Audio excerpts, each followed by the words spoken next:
لڑائی کے دوران ماں کہہ دیتے ہو کہ ماں کی مترادف ان کو قرار دے دیتے ہو، پھر اس نکاح کو حرام اپنے پہ کر لیتے ہو اور پھر دوبارہ نکاح کی ضرورت پڑ جاتی ہے، تو یہ چیز حرام ہے، یہ اسلام میں اس چیز کی اجازت نہیں ہے، جس کے لیے اللہ تعالیٰ نے یہاں پہ ایک ٹرمنالوجی استعمال کی جس کو ہم زہار کہتے ہیں، تو وہ بات یہ ہے، تو ظاہر ہونا یعنی تم زہار کرتے ہو، تم ماں کہہ بیٹھتے ہو، تو یہ زہار کے حوالے سے واضح کر دیا کہ یہ اسلام میں اس چیز کی کوئی گنجائش نہیں، ایسی رسم نہیں ہے، تو اس پر کفار جو تھے وہ نبی پاک صلی اللہ علیہ وسلم کو مختلف طریقوں سے تنگ کرتے تھے، جیسے پرانے جتنے بھی انبیاء آئے ان کے قوموں نے ان کو مختلف طریقوں سے تکلیفیں نہیں پہنچائی، اور تکلیفیں پہنچانے کے ان کے طریقے کیا ہوتے تھے کہ وہ مختلف طرح کے سوال کرتے تھے اور بحث کرتے تھے اور ایسی ایسی باتیں کرتے تھے اور چاہتے یہ تھے کہ ان کے پاس شاید اس کا جواب نہ ہو تو ہم ان کو ماننے سے انکار کر دیں، وہ کہ انہوں نے ماننا ہی نہیں تھا اپنے نبی کو۔ اسی طرح سے نبی پاک صلی اللہ علیہ وسلم سے بھی مختلف کفار سوال کرتے تھے اور بہت سارے ایسے سوالات کرتے تھے اور ان کے ذہن یہ ہوتا تھا کہ شاید جو ہے وہ ان کے پاس جواب نہیں ہوگا، تو ہم اب سب کو قوم کو کہہ دیں گے، عرب کے لوگوں کو، کہ یہ تو رسول نہیں ہے، یہ تو نبی نہیں۔ جیسے انہوں نے سوال کیا تھا، فار ایگزامپل ایک سوال تھا جس میں مجھے تھوڑا سا یاد آتا ہے کہ جو میں نے پڑھا تھا کہ بنی اسرائیل جو تھے وہ تو مصر میں تھے، تو وہ یہاں پہ کیسے وہ تو آباد تھے مصر میں تھے، تو وہ یہاں پہ کیسے آ گئے؟ تو اس طرح کی باتیں جو ہیں وہ ڈفرینٹ قسم کی کرتے تھے، تو نبی پاک صلی اللہ علیہ وسلم پہ اسی وقت اللہ کی طرف سے سورہ یوسف نازل ہوئی، اللہ تعالیٰ نے نبی پاک کے تمام واقعات جو ہیں ان کے سامنے بیان کر دیے۔ اسی طرح بارہا سوال کرتے تھے، قرآن پاک میں بہت دفعہ اس بات کا ذکر آیا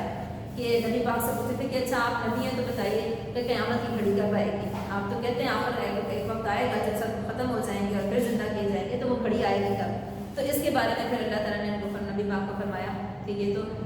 صرف اللہ ہی بہتر جانتا ہے، اور یہی آیات قرآن پاک میں بارہا اس کا ذکر اسی طریقے سے آیا ہے۔ تو اسی طرح سے وہ کہتے تھے کہ اچھا ایسے کرتے ہیں کہ کچھ بات آپ اللہ کی مان لیں اور کچھ ہماری مان لیں، تاکہ ہم بھی خوش ہو جائیں اور آپ بھی خوش ہو جائیں، ہم بھی آپ کی باتیں مان لیں گے پھر اللہ بھی خوش ہو جائے گا۔ تو یہ چیز جو تھی اللہ تعالیٰ نے واضح فرما دیا، یہ ہمارے لیے بڑی سخت ایک طرح سے تاکید آ گئی کہ دین اسلام ایسا مذہب ہے جس میں کسی اور دین کی گنجائش نہیں ہے، ٹھیک ہے؟ جیسے ہمارا دین اسلام کیا ہے، جو تمام نبیوں پر ہمارا ایمان ہے، ہمارا ایمان مفصل کو اگر آپ پڑھیں تو اس میں ہے ہم تمام فرشتوں تمام نبیوں پر ایمان لاتے ہیں، جبکہ اگر آپ باقی مذاہب اٹھا کر دیکھیں تو وہ کسی ایک نبی کو نعوذ باللہ، جس طرح یہودی جو ہیں وہ حضرت عزیر علیہ السلام کو اور عیسائی جو ہیں عیسیٰ علیہ السلام کو نعوذ باللہ اللہ کا بیٹا کہہ دیتے ہیں، اور پھر اس کے بعد اگر آپ ان سے بات کریں تو بیسیکلی قرآن پاک میں واضح احکامات کے ساتھ یہ بات بتا دی گئی کہ یہ مذاہب آپس میں ان کی لڑائی جھگڑے ہیں، یعنی نصارہ جو ہیں وہ بھی آپس میں بہت لڑتے ہیں، لیکن آپ کے سامنے وہ اتنے مل کے اور اتنے جڑ کے بیٹھے ہوئے ہوتے ہیں، اور احکامات ان کے کیا ہیں کہ وہ بات جب ان سے کی جائے تو کہتے ہیں ہاں نہیں آپ کا دین تو دین برحق ہے، لیکن وہ کبھی بھی آپ کے دین کی طرف نہیں آتے ہیں، ٹھیک ہے؟ تو اس لیے اللہ تعالیٰ نے یہاں واضح کر دیا کہ ایسا نہیں ہو سکتا کہ تم ایک دل سے بیوی کو فار ایگزامپل ماں کہہ دو اور دوسرے دل سے اسے کہو کہ وہ بیوی ہے میری، تو ایسا نہیں ہے، اس لیے اس زہار کی بات کو حرام قرار دے دیا اور اس کا کفارہ بتا دیا، ٹھیک ہے؟ اور کفارہ اس کا کیا ہے، زہار کیا ہے، اس کی ڈیفینیشن کیا ہے کہ زمانہ جاہلیت میں جب کوئی شخص اپنی بیوی سے کہہ دیتا کہ تمہاری پیٹھ میرے لیے میری ماں کی پیٹھ کے برابر ہے اور پھر اس کو اپنے پر حرام کر لیتا، اس رسم کو زہار کہا جاتا ہے، جس دین اسلام نے اس کبھی رسم کو ختم کر دیا، ٹھیک ہے؟ اور اس کا کفارہ کیا ہے، آپ نے سیکوینس میں لکھنا ہے، ایک غلام کو آزاد کرایا جائے، اور اگر غلام نہیں ہے تو پھر 2 مہینے کے مسلسل روزے رکھے جائیں، مسلسل، ایک روزہ چھوٹ گیا تو دوبارہ سے گنتی شروع کرنی پڑے گی، ٹھیک ہے؟ 2 ماہ کے مسلسل روزے رکھے جائیں، اور اگر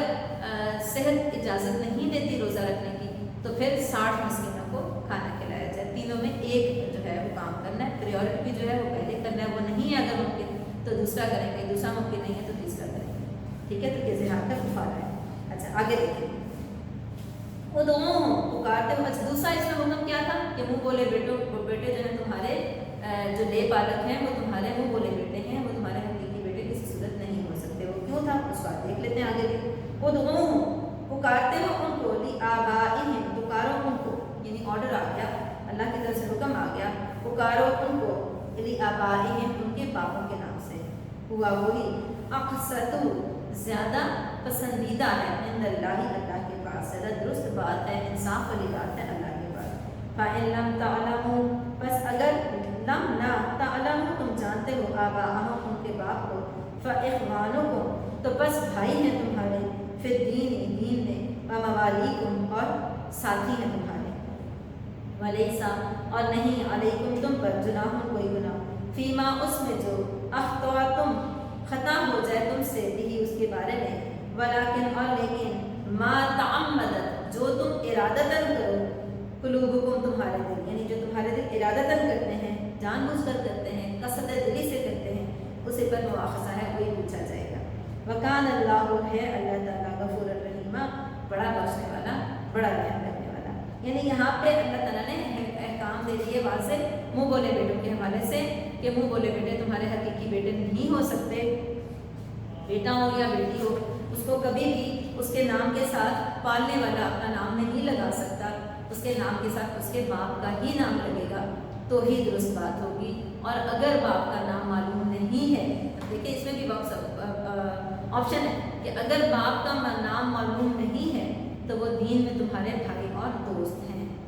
سمجھ آ گئی؟ کلیئر ہو گیا؟ پھر اگر وہ منہ بولے بیٹے حقیقی بیٹے نہیں ہیں تو ان کے ساتھ کوئی معاملہ بھی حقیقی بیٹوں والا نہیں کیا جائے گا، جیسے زمانہ جاہلیت کی رسم تھی. کیا کرتے تھے وہ میراث میں بھی حصہ دے دیتے تھے اس کو، اور اس کی مطلقہ سے اور یا بیوہ سے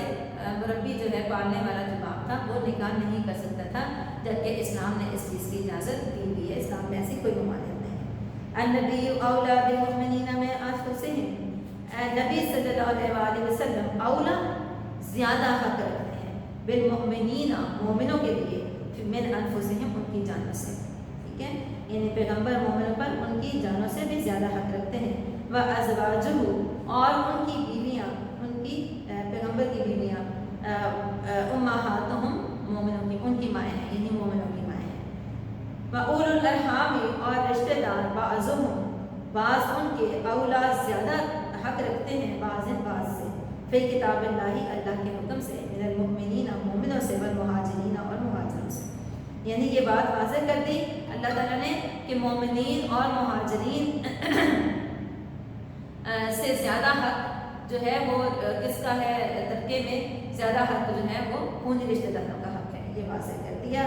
الا مگر ان تفعلوا یہ کہ تم کرو الا کی طرف اولیاءکم اپنے ساتھیوں کی معروفاً احسان کرنا چاہو، یعنی بھلا طریقے سے ان کے ساتھ کوئی معاملہ کرنا چاہو تو یہ اور بات ہے. کانا ہے ذالک یہ فی کتاب بھی کتاب میں مزدوراً لکھ دیا گیا، یعنی یہ حکم اللہ کی طرف سے لکھ دیا گیا ہے. اب جو اپنے بھائیوں کے ساتھ کچھ کرنا چاہتے ہو، کوئی لین دین کرنا چاہتے ہو، کوئی وراثت میں حصہ دینا چاہتے ہو تو اس کے لیے بھی آپ نے پڑھ لیا تھا کہ 1/3 سے زیادہ جائز نہیں ہے وصیت کرنا. اس باقی جو ہے وہ جس طرح بھی جو ان کا حصہ ہے، جن کو جو ڈیوائڈ کر دیا، جو ڈیسائیڈ کر دیا اللہ کی طرف سے حکم آ گیا، اس کے مطابق ان کو وہ حصہ ملے گا، بیٹے کو، بیٹی کو، بیوہ کو، ماں کو، والدین اگر ہیں تو ان کو، تو یہ حصہ جو ہے وہ اس طریقے سے تقسیم ہوگا. لیکن اگر تم نے اپنے کسی دوست کو، کسی بھائی کو کسی اور جگہ پر کوئی ٹرسٹنگ میں کچھ دینا ہے اپنی جائیداد میں سے تو وہ 1/3 سے زیادہ اس کے لیے اجازت نہیں ہے. وَإِذْ أَخَذْنَا مِن النَّبِيِّينَ اور جب لیا ہم نے نبیوں سے، مِيثَاقَهُمْ عہد، وَمِنْكَ اور آپ سے، وَمِن نوح اور نوح علیہ السلام سے، وَإِبْرَاهِيمَ اور ابراہیم علیہ السلام سے، وَموسیٰ اور موسیٰ علیہ السلام سے، وَعِیسیٰ ابن مریم اور عیسیٰ بیٹے مریم کے، وَأَخَذْنَا اور لیا ہم نے منہم ان سے، مِيثَاقًا عہد غلیظًا پختہ، لِيَسْأَلَ الصَّادِقِينَ تاکہ پوچھا جائے سچوں سے، عن صدقہم ان کی سچائی کے بارے میں، وَعَدَّ اور تیار کیا ہے لِلْکَافِرِینَ کافروں کے لیے عذابًا أَلِیمًا دردناک عذاب. اب آپ یہ دیکھ لیں اللہ تعالیٰ نے نبیوں سے عہد لیا تھا. اب عہد ایک وہ تھا جو عہد الست ہے، جو جب روحیں بنی تھیں آدم علیہ السلام کے سے پہلے اللہ تعالیٰ نے روحیں ساری بنا لی تھی جو قیامت تک آنے والی ہیں سب، اور سب روحیں اللہ تعالیٰ کی کمپنی میں رہتی ہیں. تو اللہ تعالیٰ نے فرمایا ان سے عہد لیا پہلے، جس کو عہد الست کہا جاتا ہے، اور وہ کیا تھا؟ الست بربکم، کیا میں تمہارا رب ہوں؟ تو سب نے ایک ہی آواز میں کہا بلا، جی ہاں۔ تو پھر اس بات کو پکا کر لیا کہ اب اس کے ساتھ کسی کو شریک نہیں ٹھہرائیں گے۔ تو یہ روحوں کا عہد تھا جو عہد الست ہے۔ نبیوں سے کیا عہد لیا تھا؟ اب نبیوں کا نام بتا دیا، چند نبیوں کا نام بتا دیا، تو وہ کیا ہے کہ تم میرا پیغام اسی طرح سے جو میں نے دیا ہے تمہیں، اسی طرح سے باقی قوم تک پہنچاؤ گے، باقی امتوں تک پہنچاؤ گے۔ تو اس بات کو انہوں نے سچ کیا، ثابت کیا۔ لیکن اس کے باوجود جو جیسے عیسیٰ علیہ السلام کی قوم نے جو ہے وہ نصارہ نے جو ہے وہ عیسیٰ علیہ السلام کے ساتھ کے حوالے سے غلط باتیں کرنی شروع کر دی، تو اللہ تعالیٰ نے آخرت میں سوال ضرور کریں گے ان نبیوں سے بھی، لیکن اللہ تعالیٰ چونکہ جانتا ہے، بہت کچھ پہلے سے جانتا ہے، تو اللہ تعالیٰ نے سوال ان سے کرنا، اور وہ نبیوں کی کیفیت کیا ہوگی کہ وہ اللہ تعالیٰ کے اس پوچھے جانے کی وجہ سے گھبرا رہے ہوں گے اور ڈر رہے ہوں گے اور رو رہے ہوں گے اللہ کے ڈر سے، ٹھیک ہے؟ تو اللہ تعالیٰ جو ان کے ساتھی جو ان کے ساتھ ہیں موجود، وہ اس وقت حکم دے دیں گے کہ نہیں اللہ تعالیٰ ہم جو ہیں وہ آپ جس طرح آپ نے حکم دیا تھا اس طرح انہوں نے ہم تک وہ حکم پہنچایا، کچھ لوگ اس پر عمل نہیں کیے، کچھ لوگوں نے عمل نہیں کیا اور ان کو ہم نے نکال دیا اپنی فہرست سے۔ چونکہ اللہ تعالیٰ اس بات کو جانتا ہے اور حساب کتاب صرف امت مسلمہ کا ہی ہوگا اور کسی کا حساب کتاب نہیں ہوگا، باقی سب سیدھے جہنم میں ڈال دیے جائیں گے، دھکیل دیے جائیں گے۔ چلیے الحمدللہ رکوع ہمارا مکمل ہو گیا۔ اس کو اب آپ نے کیا کرنا ہے، آپ نے اپنے رکوع کو اچھی طرح سے لفظی ترجمے کے ساتھ کرنا ہے، بہت آسان ہے، ڈیٹیل اس کی تمام آیات کی تشریح کو اچھی طرح سے پڑھ لینا ہے تاکہ آپ کو پتہ ہو کہ ہم نے کیا اس میں پڑھا ہے، آپ کو کوشچن آ جائے تو آپ اس کو اچھے طریقے سے آنسر کر سکیں۔ جی اگلا آ گیا جناب آپ کے پاس حدیث 11 ہے اور حدیث نمبر 13 ہے، جو آپ کے اسمارٹ سلیبس میں ہیں، ان کو ایک دفعہ ریوائز کر لیتے ہیں۔ ریڈنگ بک سے آپ پڑھ لیں گے ایک دفعہ، یاد سے ریڈنگ بک سے ضرور پڑھنا ہے۔ میں آپ کو تھوڑا سا اس کے لفظی ترجمہ بتا دوں گی اور اس کے بارے میں تھوڑی سی ڈیٹیل، جنرلی ڈیٹیل جو ہے وہ بتاؤں گی تاکہ آپ جب لکھنے لگیں تو آپ کو پتہ ہو کہ آپ نے کیا لکھنا ہے۔ بسم اللہ الرحمن الرحیم۔ الصلاۃ عماد الدین، صلاۃ یعنی نماز، عماد ستون ہے دین کا، ومن اور جس کسی نے اقامہ اس کو قائم کیا، فقط تو بس کی اقام الدین اس نے دین کو قائم کیا، ومن اور جس کسی نے ہدمہ اس کو گرا دیا، فقط تو بس کی ہدم الدین اس نے دین کو گرا دیا۔ حدیث مبارکہ میں نماز کی اہمیت کو واضح کیا گیا ہے۔ اب نماز کی اہمیت کیا ہے؟ ایک تو پہلی بات یہ کہ آپ کو اپنی پیپر کے اکارڈنگلی تھوڑا سا بتا دوں کہ جو ترجمہ آپ کی ریڈنگ بک میں لکھا ہے آپ نے وہی ترجمہ حدیث کا لکھنا ہے، اس سے کوئی ادھر ادھر کر کے نہیں لکھنا، ورک بک کو پریورٹی آپ نے نہیں دینی ترجمے کے معاملے میں، آپ نے وہ ریڈنگ بک سے ہی لکھنی ہے۔ پھر ریڈنگ بک کی اچھی طرح سے حدیث کی ریڈنگ کر لیجیے گا تاکہ آپ تمام شارٹ کوسچن اور MCQs کے آنسرس کو جان سکیں اچھی طرح سے، ٹھیک ہے؟ اچھا جی اب آ جاتے ہیں حدیث کی طرف۔ بہت ضروری ہے، نماز تو فرض عبادت ہے اور ہر امت پر جو ہے وہ جیسے حضرت موسیٰ علیہ السلام اور حضرت نوح علیہ السلام کی قوم پر بھی نماز تھی، 2 وقت کی نماز تھی۔ اس طرح جب نبی پاک صلی اللہ علیہ وسلم معراج کے موقع پر یہ تشریف لے کر گئے تو اللہ تعالیٰ نے 50 نمازیں فرض کر دی، واپس آئے پہلے آسمان پہ۔ حضرت موسیٰ علیہ السلام نے کہا یہ تو نہیں پڑھے گی قوم، کیسے پڑھے گی؟ میری قوم پہ 2 فرض تھی تو وہ 2 بھی نہیں پڑھتے تھے، تمہاری 50 کیسے پڑھیں گی؟ واپس جاؤ اللہ سے کم کروا کے آؤ۔ پھر نبی پاک گئے، اللہ تعالیٰ سے کم کروائیں، 5 نمازیں کم ہوئیں، پھر واپس آئے، پھر موسیٰ علیہ السلام نے واپس بھیجا۔ ایسے وہ ہر بار چکر لگائے اور جب 5 نمازیں پر آ گئے تو موسیٰ علیہ السلام نے کہا یہ 5 بھی کیسے پڑھیں گے، واپس جاؤ۔ تو نبی پاک نے فرمایا نہیں، اب نہیں، میں اللہ کے سامنے اتنی دفعہ بار بار جا کے نہیں کہہ سکتا، اب یہ 5 نمازیں آپ نے فرض کر دی، وہ پڑھنی ہی پڑے گی امت کو۔ اور پھر کہہ دیا کہ نماز جو ہے وہ دین کا ستون ہے۔ ستون کا کیا مطلب ہوتا ہے؟ پلر۔ دین کیا ہوتا ہے؟ جاننے کا طریقہ، راستہ، ٹھیک ہے، سیدھا راستہ ہے دین اسلام، اس لیے ہم خالی دین نہیں کہتے، دین اسلام کہتے ہیں، ٹھیک ہے، سلامتی کا راستہ۔ تو وہ سلامتی کا راستہ جو ہے وہ جب تک ہمارے پاس پلرز نہیں ہوں گے اس عمارت کے، ستون نہیں ہوں گے اس عمارت کے، وہ عمارت گر جائے گی۔ تو یہ بتا دیا، یعنی ان شارٹ نماز مسلمان اور کافر کے درمیان فرق کرنے والی ایک پہلی چیز آ گئی، ٹھیک ہے، کرنے کے بعد کلمہ ظاہرہ مسلمان کلمہ کو ہو گیا، اور ہمارا اور آپ کا تو کوئی اتنی بڑی کوئی اچیومنٹ ہی نہیں ہے مسلمان ہونے میں، ہم مسلمان گھرانے میں پیدا ہوئے اس لیے ہم مسلمان ہیں، ٹھیک ہے۔ تو ہمارا کام کیا ہے اس کے بعد؟ مسلمان ہو گئے، اس کے بعد نماز کو فرض عبادت کو ادا کرنا اور بڑے اہتمام کے ساتھ ادا کرنا اللہ تعالیٰ کے نزدیک ہی۔ دیکھیں نا، ہم نے جانا تو سب نے ہے، جانا برحق ہے، اس دنیا سے چلے جانا ہے، کس نے کسی طریقے کسی حالت میں، کسی نے کسی حالت میں، اور اسی لیے سارے کا حساب کتاب بڑا مختلف ہوگا، ہر ایک کا ایک مختلف حساب اپنے حساب سے ہوگا، اپنے اعمال کے حساب سے ہوگا۔ تو آپ یہ تھوڑا سا اپنے ذہن میں رکھیں کہ ہم سے پہلے حضرت آدم علیہ السلام سے لے کر اور ابھی تک کتنے ہزاروں سال گزر گئے، یعنی آپ ایسٹیمیشن لگائیں تو کوئی میرے خیال سے 35,000 سال کے 40,000 سال تو گزر چکے، ٹھیک ہے، حضرت آدم علیہ السلام سے لے کے جب دنیا بنی تھی تب سے لے کے اب تک۔ اچھا، کیونکہ حضرت آدم علیہ السلام کی 1000 عمر تھی، نوح علیہ السلام کی 900 سال عمر تھی، تو کرتے جائیں تو آپ کو پتہ چلتا ہے، کیلکولیشنس کے ساتھ دیکھا جائے تو بڑے ہیں اسکالرس ہیں، وہ کہتے ہیں تقریباً 35,000 40,000 سال تو گزر چکے ہیں۔ اچھا، اتنے سال گزر گئے، اس کا مطلب یہ کہ وہ لوگ ابھی تک قبروں میں پڑے ہیں، ٹھیک ہے۔ ہم اپنے بہت قریب دیکھیں تو ہم بہت قریبی اپنے رشتہ جن کو اپنے سامنے جاتے تھے دیکھتے ہیں، وہ بھی قبر میں جا رہے ہیں، تو وہ لمبی کتنی لمبی زندگی ہے، وہ تب سے لے کر حضرت آدم علیہ السلام سے لے کر ابھی تک وہ لوگ قبروں میں پڑے ہیں، تو یہ زندگی کتنی لمبی ہے۔ تو جو میں نے اور آپ نے گزاری ہے تو بڑی چھوٹی ہے، ہم تو ان کے بڑے عرصے کے بعد آئے اور کچھ عرصے کے بعد ہم دنیا سے چلے بھی جائیں گے، تو ہم تو بہت چھوٹی ہے، یعنی ہم جو زندگی گزارتے ہیں، زندہ رہتے ہیں اس دنیا میں، وہ بڑی چھوٹی سی زندگی ہے۔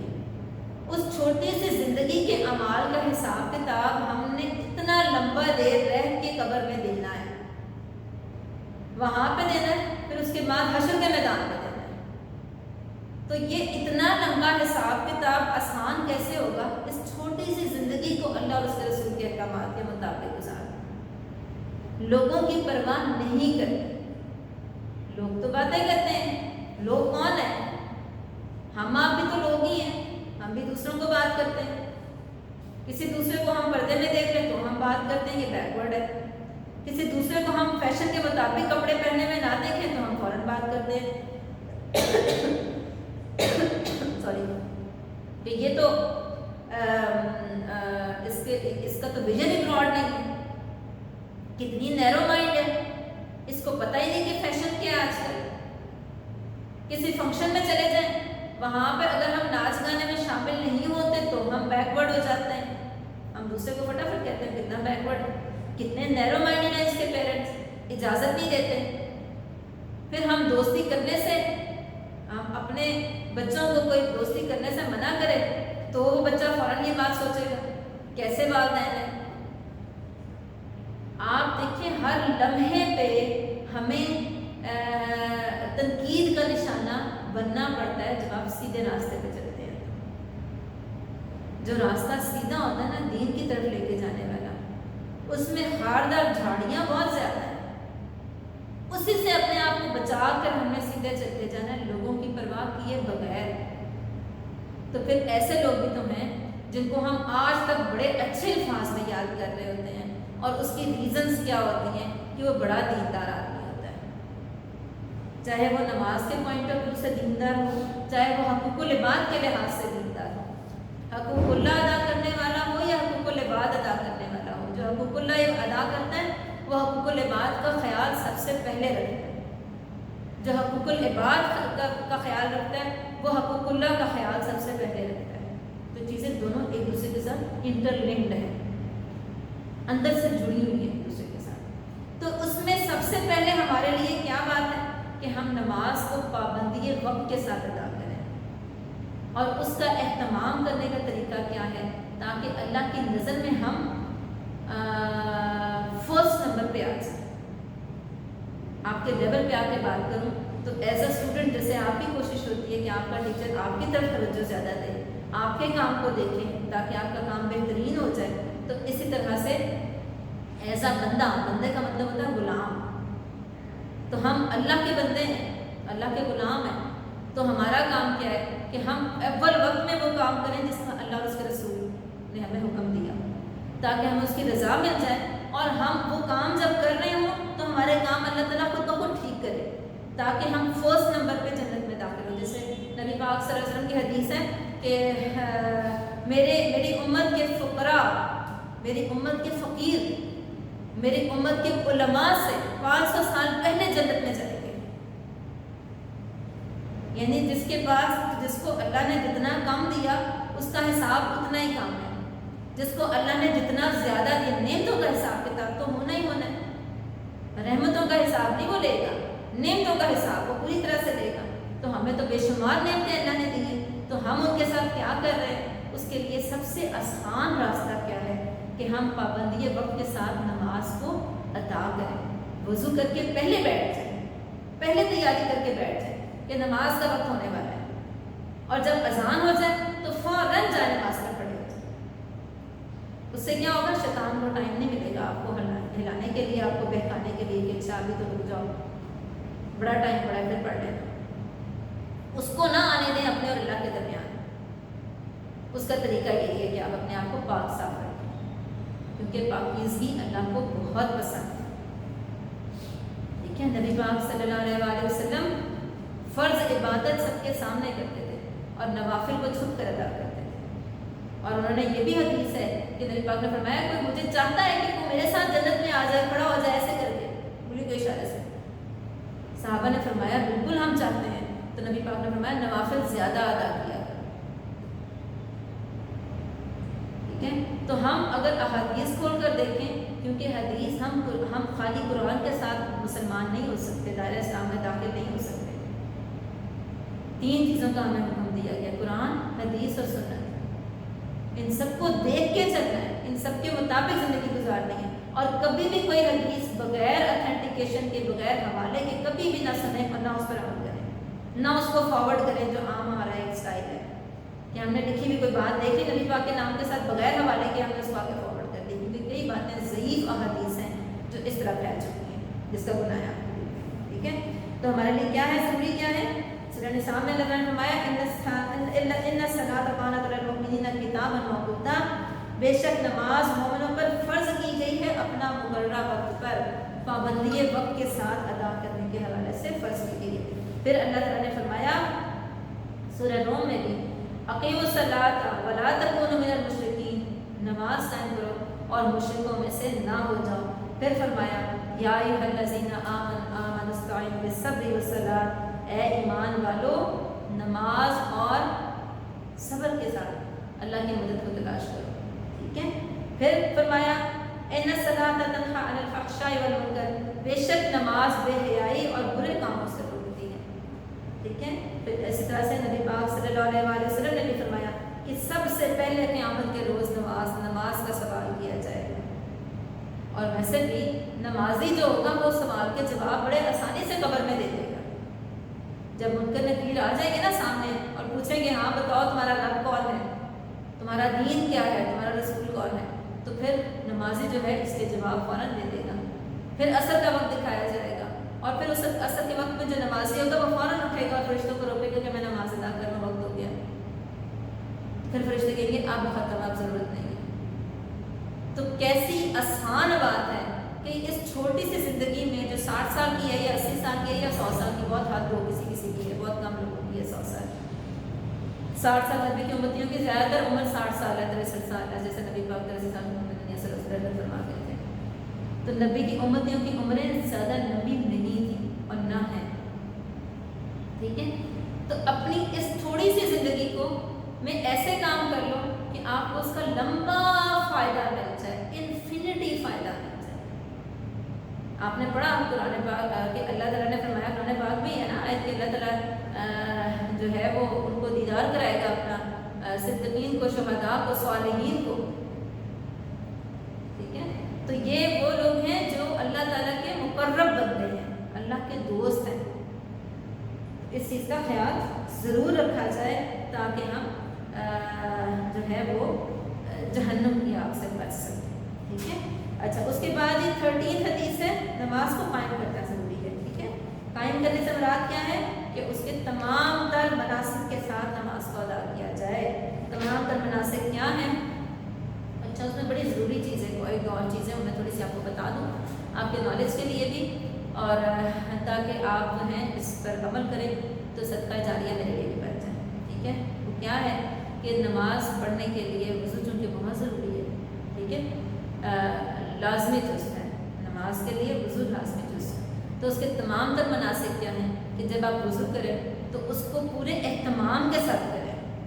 ٹھیک ہے، آپ نے وضو کے فرائض تو پڑھ لیے تھے جو میں نے آپ کے سلیبس میں گو کے دیے، لیکن میں نے آپ کو بتا دیا تھا وضو کے فرائض کیا ہیں. چہرہ دھونا،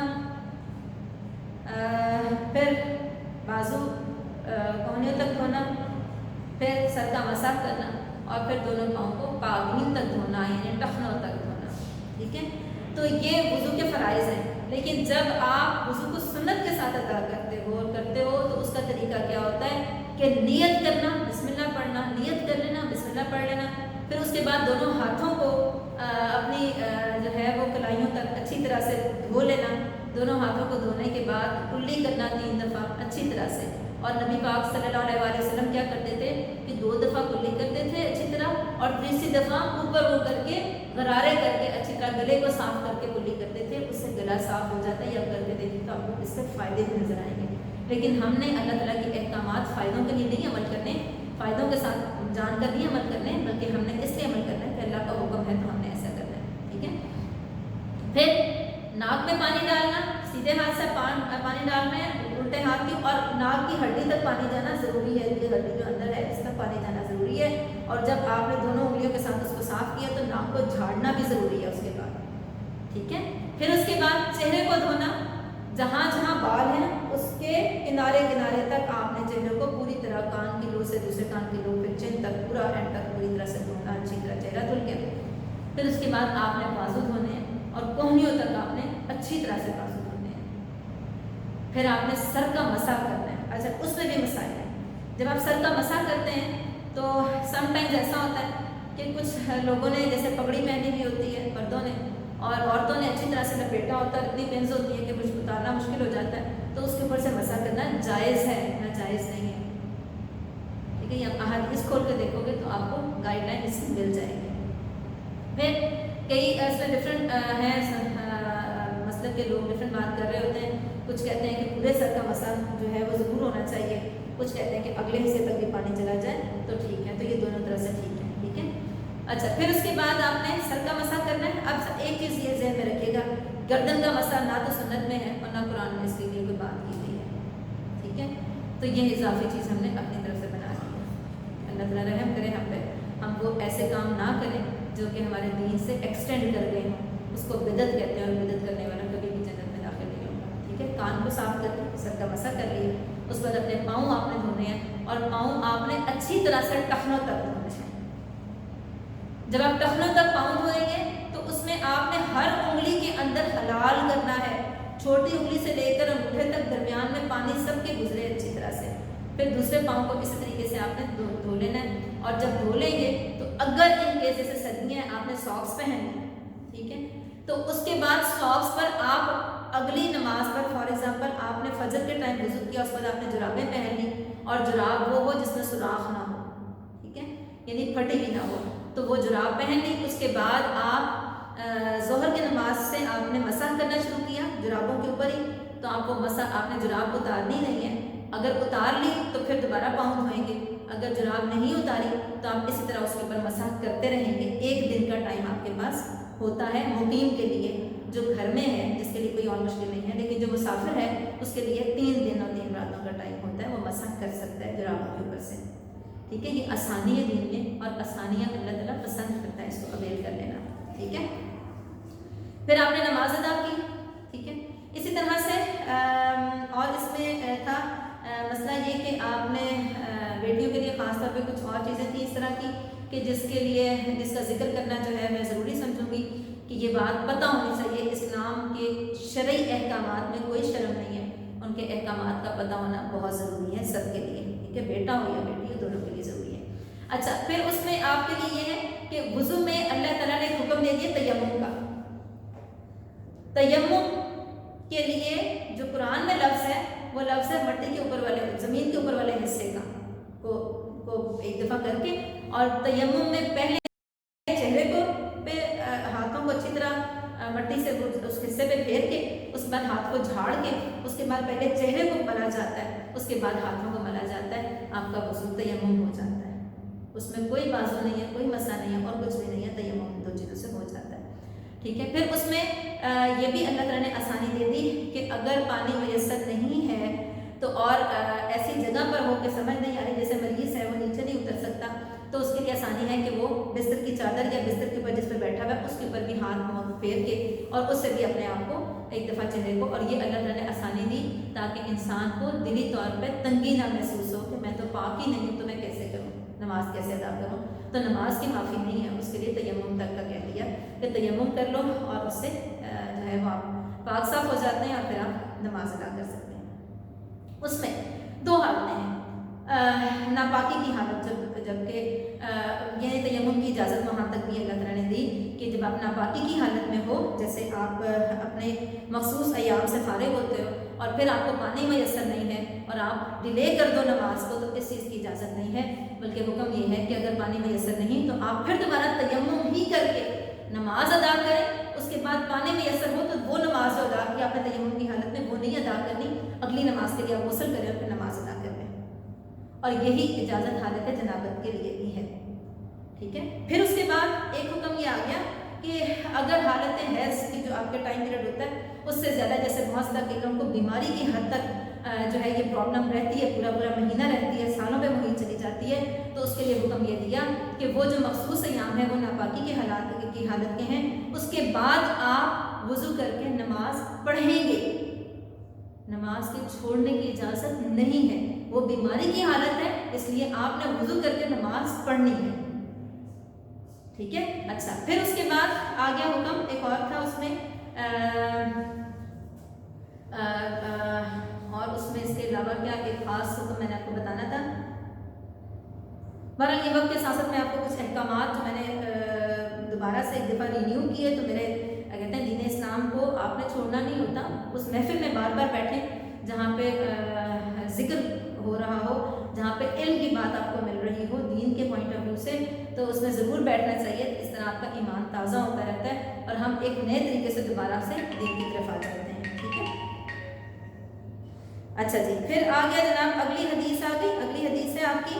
من تخطى رقاب الناس یوم الجمعۃ اتخذ جسرا الى جہنم، من جس کسی نے تخطى پھیلانگا، ٹھیک ہے، رقاب گردنوں کو الناس لوگوں کی، یوم الجمعۃ جمعہ کے دن، اتخذ تو اس نے بنا لیا، جسرا ایک پل، الى جہنم جہنم کی طرف، یعنی جو شخص جمعہ کے دن لوگوں کی گردنوں پر سے پھیلان کر گیا وہ ایسے جہنم کی طرف پل بنا لیا۔ اس میں آداب جو ہے نماز جمعہ کے بھی آگے، اور آپ نے پہلے خطبہ کے بھی آداب پڑھ لیے تھے، تو اس حوالے سے آپ حدیث آپ کی چاہے بیٹا اسمارٹ سلیبس ہے لیکن آپ نے ریڈنگ بک سے ایک دفعہ احکامات ضرور پڑھ لینے ہیں، جو احادیث ہیں وہ ضرور پڑھ لینی ہے تاکہ آپ ایک اچھے اور اللہ کی نظر میں پسندیدہ مسلمان بن جاؤ، ٹھیک ہے۔ اس میں آیت ہے یا ایھا الذین آمنوا اذا نودی للصلاۃ من یوم الجمعۃ فاسعوا الی ذکر اللہ وذروا البیع ذلکم خیر لکم ان کنتم تعلمون، اے ایمان والو جب جمعہ کے دن نماز کے لیے بلایا جائے تو اللہ کے ذکر کی طرف دوڑ کر جاؤ اور خرید و فروخت کر دو، یہ تمہارے لیے بہتر ہے اگر تم جانتے ہو۔ ویسے بھی قرآن پاک میں یہ حکم ہے، جس نے حدیث ہے کہ جس نے 3 جمعے چھوڑ دیے اللہ تعالیٰ اس کے دل پر مہر لگا دیتا ہے۔ مہر لگانے کا مطلب یہ نہیں کہ کوئی اسپیشلی کوئی اسٹیمپ ہوتی ہے وہ لگ جاتی ہے، اس کا مطلب یہ ہے کہ پھر اس کو احساس بھی نہیں رہتا کہ وہ دین کے کام کی طرف نہیں جا رہا، وہ نماز کی طرف نہیں جا رہا۔ ایک صحابہ نے پوچھا اچھا نبی پاک بتائیے نماز قبول ہونے کا کیسے پتہ چلے کہ نماز قبول ہوگی؟ تو فرمایا کہ ایک نماز تم ادا کرتے ہو اور پھر دوسری نماز کے لیے کا وقت ہو تو تم اس کی تیاری پکڑ لو اور تم اس کے لیے کھڑے ہو جاؤ، تو اس کا مطلب ہے کہ اللہ تعالیٰ تمہاری نمازیں قبول فرما رہا ہے، تو اس چیز کا خیال رکھنا ضروری ہے۔ اس طرح جمعے کی نماز کا تو بہت ہمارے جمعہ جو ہے ہمارے دین اسلام میں سید الایام اس کو کہا گیا ہے، کیونکہ یہ وہ دن ہے جس دن جو ہے وہ اللہ تعالیٰ نے آخری وحی کسی دن آئی تھی، پہلی وحی کسی دن آئی تھی، قرآن پاک کا نزول کسی دن ہوا تھا، قیامت کسی دن آئے گی، دنیا کسی دن بنی تھی۔ تو یہ دن ہمارے لیے بہت بڑا دن ہے، عبادات کے کا ایک چاہیں تو اس دن میں اکٹھا کریں اور اپنے آپ کو اپنے دین کی طرف جو ہے وہ چل پڑیں اور اپنے آپ کو رینیو کرتے جائیں، ٹھیک ہے۔ رینیو کرنے کا مطلب کیا ہے کہ اپنے آپ کو نئے پن کے ساتھ دین کی طرف آئیں، اپنی تمام وہ عادتیں جو آپ کو لگتا ہے کہ دین کے خلاف ہم چل رہی ہیں ان کو ترک کرتے جائیں اور آگے کی طرف بڑھتے جائیں اور اللہ سے مدد مانگتے جائیں، ٹھیک ہے۔ اللہ سے ہدایت کی دعا مانگنی ضروری ہے، ٹھیک ہے۔ اس کے لیے اور اس کے علاوہ اس حدیث میں آپ دیکھیں گے آپ کو بہت سارے احکامات جو ہیں وہ اللہ تعالیٰ نے جو دیے جمعہ کے حوالے سے، اس میں آپ کے سلیبس میں جو بات بتائی گئی ہے وہ کیا ہے کہ اس میں اجتماعیت نظر آتی ہے، باہمی ہمدردی، ایک دوسرے کے حالات سے آگاہی ہوتی ہے، اخوت و بھائی چارہ نظر آتا ہے، یعنی یہ وہ دن ہے جس جو نان مسلمس کو بھی بڑا اٹریکٹ کر رہا ہوتا ہے کہ کیسے لوگ سارے اس ایک دن میں جو ہے وہ بھاگتے ہوئے جاتے ہیں اور خطبہ ہوتا ہے۔ اور خطبہ کیا ہوتا ہے؟ دینی جو قرآن کے احکامات ہیں، اللہ تعالیٰ کی طرف سے جو احکامات ہوتے ہیں، احادیث ہوتے ہیں، ان کی روشنی میں باتوں کو واضح کر کے علماء بتاتے ہیں، تو وہ ضروری ہے، خطبہ جمعہ سننا ضروری ہے جمعہ کی نماز کے ساتھ۔ حدیث ہو گئی آپ کی مکمل۔ آگے آپ کے جو لانگ کوسچنز ہیں، لاسٹ 2 جو لانگ کوسچنز ہیں وہ آپ کے سلیبس میں شامل ہیں۔ اس دفعہ ریڈنگ بک میں سے پھر میں بتاؤں گی، ریڈنگ بک میں سے لاسٹ 2 کوسچنز آپ کے سلیبس میں شامل ہیں۔ باقی چیزوں کا آپ کو پتہ ہونا چاہیے، ضروری ہے آپ کے لیے ایک بہترین مسلمان بیٹا اور بیٹی بننے کے لیے، ایک بہترین مسلمان مومن مسلمان بننے کے لیے، اللہ کی نظر میں پسندیدہ بننے کے لیے آپ احکامات کو جانیں گے تو اس پر عمل کریں گے، جانیں گے نہیں تو عمل کیسے ہوگا، ٹھیک ہے۔ تو بہت ضروری ہے۔ اس طرح آپ کا سلیبس ہو گیا اینڈ جو آپ کا 4th تھا سلیبس تھا 4th RT4 کا، وہ آپ کا میں نے کمپلیٹ کر دیا بیٹا۔ اللہ تعالیٰ آپ کو آسانیاں دے، آپ کو صحت دے، آپ کو عقل عطا فرمائے، آپ کو حکمت عطا فرمائے اور آپ اس قابل ہو جائیں کہ آپ اپنے والدین کے لیے اور اپنے اساتذہ کے لیے صدقہ جاریہ بن سکیں، ایک بہترین مسلمان بن سکیں، اگلی زندگی اللہ تعالیٰ کی آسان بنائے اور ہم سب کو اللہ تعالیٰ اس قابل بنائے کہ ہم بہترین مسلمان بن سکیں اور جو مقصد حیات ہے ہمارا اس کو ہم پورا کر سکیں، ٹھیک ہے۔ جزاک اللہ، اللہ حافظ۔